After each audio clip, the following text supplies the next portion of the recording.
Olá, meu nome é Gabriel César. Sejam bem-vindos. Hoje vamos escutar as duas leituras e o Evangelho da Sexta-feira Santa, Paixão do Senhor. Primeira leitura. Leitura livro do profeta Isaías. Ei-lo, o meu servo será bem-sucedido. Sua ascensão será ao mais alto grau. Assim como muitos ficaram pasmados ao vê-lo, tão desfigurado, ele estava que não parecia ser um homem ou ter aspecto humano. Do mesmo modo, ele espalhará sua fama entre os povos.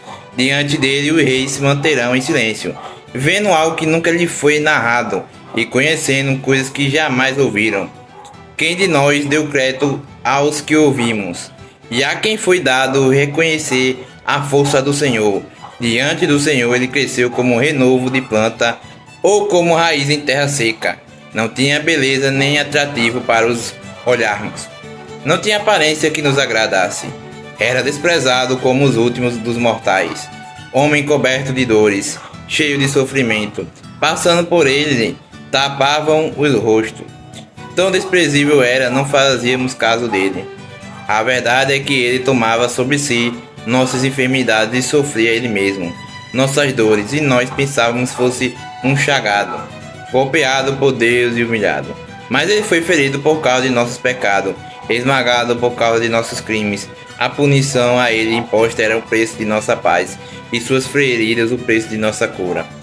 Todos nós vagávamos como ovelhas desgarradas, cada um qual seguindo seu caminho. E o Senhor fez recair sobre ele o pecado de todos nós. Foi maltratado e submetido-se, não abria a boca, como cordeiro levado ao matadouro, ou como ovelha diante dos que a tosqueavam. Ele não abriu a boca. Foi atormentado pela angústia e foi condenado. Quem se preocuparia com sua história de origem? Ele foi eliminado do mundo dos vivos, e por causa do pecado do meu povo foi golpeado até morrer. Deram-lhe sepultura entre ímpios, um túmulo entre os ricos, porque ele não praticou mal, nem se encontrou falsidade em suas palavras. O Senhor quis macerá-lo com sofrimentos, oferecendo sua vida em expiação. Ele terá descendência duradoura e fará cumprir com êxito a vontade do Senhor. Porque esta vida de sofrimento alcançará a luz e uma ciência perfeita. Meu servo justo fará justo inúmeros homens, carregando sobre si as suas culpas. Por isso compartilharei com ele multidões, e ele repartirá suas riquezas com os valentes seguidores, pois entregou o corpo à morte, sendo contado como um malfeitor. Ele na verdade resgatava o pecado de todos e intercedia em favor dos pecadores. Palavra do Senhor, graças a Deus. Vamos escutar a segunda leitura. Leitura da carta aos Hebreus. Irmãos, temos um sumo sacerdote iminente, que entrou no céu, Jesus, o Filho de Deus. Por isso permaneçamos firmes na fé que professamos. Com efeito, temos um sumo sacerdote capaz de se compadecer de nossas fraquezas, pois ele mesmo foi provado em tudo como nós, com exceção do pecado. Aproximemo-nos, então, com toda a confiança do trono da graça, para conseguirmos misericórdia e alcançarmos a graça de um auxílio no momento oportuno. Cristo, nos dias de sua vida terrestre, dirigiu preces e súplicas com forte clamor e lágrimas, aquele que era capaz de salvá-lo da morte, e foi atendido por causa de sua entrega a Deus. Mesmo sendo filho, aprendeu o que significa a obediência de Deus por aquilo que ele sofreu, mas na consumação da vida tornou-se causa da salvação eterna para todos que lhe obedecem. Palavra do Senhor, graças a Deus. Vamos escutar o Evangelho, a palavra do Senhor. O Evangelho do dia. Anúncio da paixão de Cristo. Jesus Cristo se tornou obediente até a morte numa cruz, pelo que o Senhor Deus o exaltou e deu-lhe um nome muito acima de outro nome. Paixão de nosso Senhor Jesus Cristo, segundo João.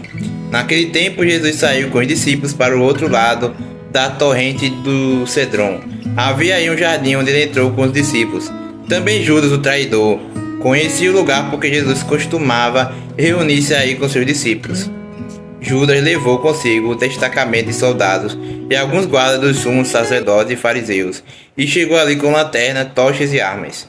Então Jesus, consciente de tudo o que ia acontecer, saiu ao encontro dele e disse: A quem procuras?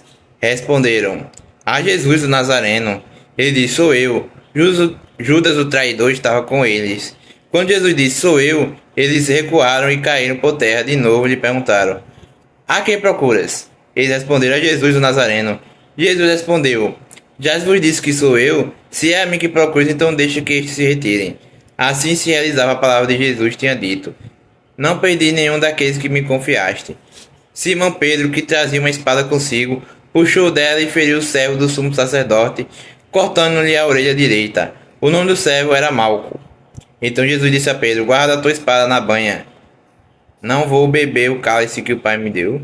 Então os soldados do comandante e os guardas do judeu prenderam Jesus e o amarraram. Conduziram-no primeiro a Anás, que era o sogro de Caifás.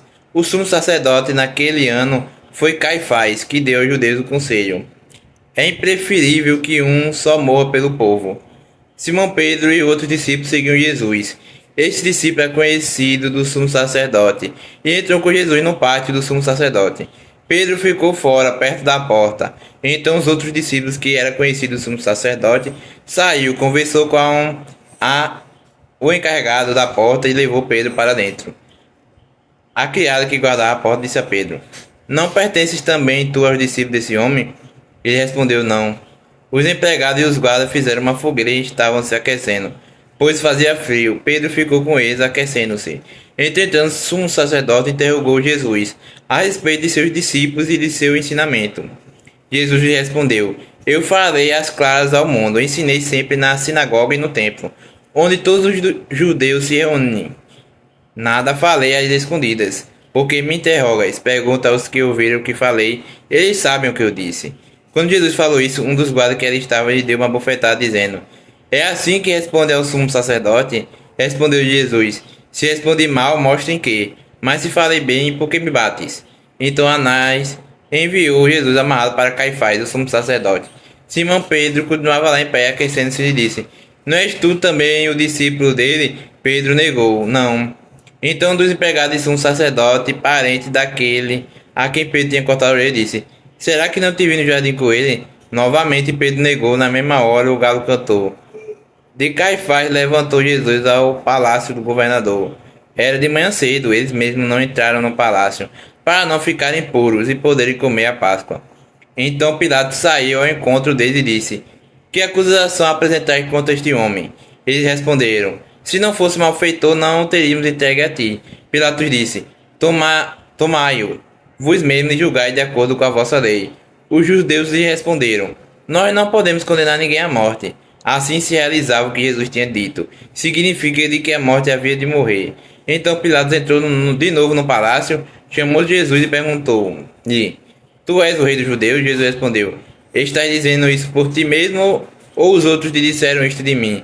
Pilatos falou, por acaso sou judeu? O teu povo e o sumo sacerdote te entregaram a mim. Que fizeste? Jesus respondeu, o meu reino não é deste mundo. Se o meu reino fosse deste mundo, os meus guardas teriam lutado para que eu não fosse entregue aos judeus. Mas o meu reino não é daqui. Pilatos disse a Jesus, então tu és rei? Jesus respondeu, tu dizes, eu sou rei, nasci e vim ao mundo para isso, para dar testemunho da verdade. Todo aquele que é da verdade escuta minha voz. Pilatos disse a Jesus, o que é a verdade? Ao dizer isso, Pilatos saiu ao encontro dos judeus e disse, eu não encontro nenhuma culpa nele, mas existe entre vós um costume que pela Páscoa eu vos solte um preso. Quereis que eu vos solte o rei dos judeus? Então começaram a gritar de novo, este não, mas Barrabás. Barrabás era um bandido. Então Pilatos mandou flagelar Jesus. Os soldados teceram uma coroa de espinho e a colocaram na cabeça de Jesus. Vestiram-no com um manto vermelho. Aproximavam-se dele e diziam, viva o rei dos judeus! E davam-lhe bofetadas. Pilatos saiu de novo e disse aos judeus, olha, eu trago aqui fora diante de vós para que saibas que não encontro nele crime algum. Então Jesus veio para fora, trazendo a coroa de espinho e o manto vermelho. Pilatos disse-lhe, eis o homem. Quando viu Jesus, o sumo sacerdote e os guardas começaram a gritar, crucifica-o, crucifica-o. Pilatos respondeu, levai-o vós mesmo para crucificar, pois eu não encontro nele crime algum. Os judeus responderam, nós temos uma lei e segundo esta lei ele deve morrer, porque se fez filho de Deus. Ao ouvir estas palavras, Pilatos ficou com mais medo ainda. Entrou outra vez no palácio e perguntou a Jesus, de onde és tu? De onde és tu?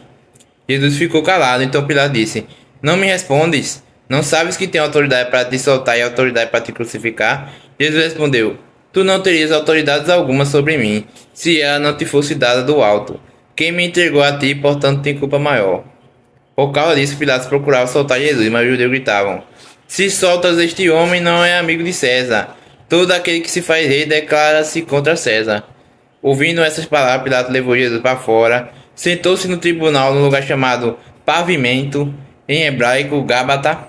Era o dia da preparação da Páscoa. Por volta do meio-dia, Pilatos disse aos judeus: Eis o vosso rei. Eles, porém, gritavam: Fora, fora, crucifica-o. Pilatos disse: Hei de crucificar o vosso rei? Os sumos sacerdotes responderam: Não temos outro rei senão César. Então Pilatos entregou Jesus para ser crucificado, e eles o levaram. Jesus tomou a cruz sobre si e saiu para o lugar chamado Calvário, em hebraico Gólgota. Ali o crucificaram com outros dois, um de cada lado, e Jesus no meio. Pilatos mandou ainda escrever um letreiro colocado na cruz. Nele estava escrito: Jesus Nazareno, o rei dos judeus. Muitos judeus puderam ver o letreiro porque o lugar em que Jesus foi crucificado ficava perto da cidade. O letreiro estava escrito em hebraico, latim e grego. Então os sumos sacerdotes dos judeus disseram a Pilatos: Não escrevas o rei dos judeus, mas sim o que ele diz: Eu sou o rei dos judeus. Pilatos respondeu: O que eu escrevi está escrito. Depois que crucificaram Jesus, os soldados repartiram sua roupa em 4 partes. Uma parte para cada soldado. Quanto à túnica, esta era tecido sem costura, em peça única de alto baixo. Disseram então entre si: Não vamos dividir a túnica, teremos a sorte para ver de quem será. Assim se cumpriu a escritura que dizia: Repartiram entre si as minhas vestes e lançaram sorte sobre a minha túnica. Assim procederam os soldados. Perto da cruz de Jesus estava de pé sua mãe, a irmã da sua mãe, Maria de Cleofas, e Maria Madalena. Jesus, ao ver sua mãe ao lado dela, a discípula que ele amava, disse à mãe: Mulher, este é teu filho. Depois disse ao discípulo: Esta é a tua mãe. Daquela hora em diante, o discípulo a acolheu consigo. Depois disso, Jesus, sabendo que tudo estava consumado, e para que a escritura se cumprisse até o fim, disse: Tenho sede. Havia ali uma jarra cheia de vinagre. Amarraram numa vara uma esponja embebida de vinagre e levaram à boca de Jesus. Ele tomou o vinagre e disse: Tudo está consumado. E inclinando a cabeça, entregou o espírito. Todos se ajoelharam. Era o dia da preparação para a Páscoa. Os judeus queriam evitar que o corpo ficasse na cruz durante o sábado, porque aquele sábado era dia de festa solene. Então pediram a Pilatos que mandasse quebrar as pernas dos crucificados e os tirasse da cruz. Os soldados foram e quebraram as pernas de um e depois do outro que foram crucificados com Jesus. Ao se aproximar de Jesus e vendo que já estava morto, não lhe quebraram as pernas. Mas o soldado abriu o lado com uma lança e logo saiu sangue e água. Aquele que viu dá testemunho, seu testemunho é verdadeiro. E ele sabe que fala a verdade, para que vós também acrediteis. Isso aconteceu para que se cumprisse a escritura, que diz: Não quebrarão nenhum dos seus ossos. E outra escritura diz: Olharão para aquele transpassado. Depois disso, José de Arimateia, que era discípulo de Jesus, mas às vezes escondido por medo dos judeus, pediu a Pilatos para tirar o corpo de Jesus. Pilatos consentiu, então José veio tirar o corpo de Jesus. Chegou também Nicodemos, o mesmo que tinha ido de noite encontrar-se com Jesus. Levou uns 30 quilos de perfume feito de mirra e óleos. Então tomaram o corpo de Jesus e envolveram-no com aromas, em faixa de linho, como os judeus costumavam sepultar. No lugar onde Jesus foi crucificado, havia um jardim, e no jardim um túmulo novo, onde ainda ninguém tinha sido sepultado. Por causa da preparação da Páscoa e como o túmulo estava perto, foi ali que colocaram Jesus. Palavra da salvação, glória a vós, Senhor. Reflexão: as nossas incoerências diante da paixão de nosso Senhor Jesus Cristo. No Evangelho de hoje, nós acompanhamos toda a narrativa da paixão e morte e sepultamento de nosso Senhor Jesus Cristo. Diante disto, podemos meditar sobre este acontecimento e tirar proveito de muitas mensagens. Para a nossa existência, percebemos primeiramente que, assim como aconteceu com Jesus, existe um sentido real para todas as ocorrências da nossa vida.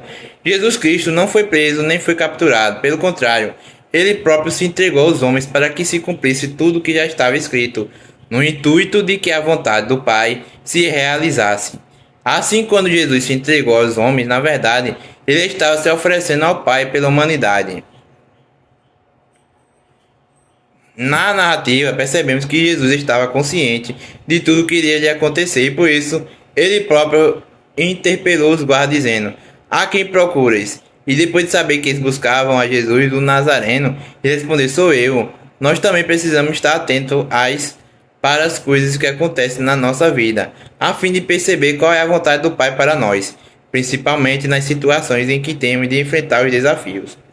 Muitas vezes nós também temos consciência de que algo precisa acontecer e que para isso também precisamos assumir nova postura e novo compromisso. No entanto, relutamos e não enfrentamos a fera. Se tivermos confiança no plano de Deus para a nossa felicidade e consciência de que Ele precisa de nós para colaborar na salvação dos nossos irmãos e irmãs, nós também não fugiremos dos obstáculos. E como Jesus Cristo, nós também nos apresentaremos diante de nossas algozes para beber do cálice que o Pai nos destinou.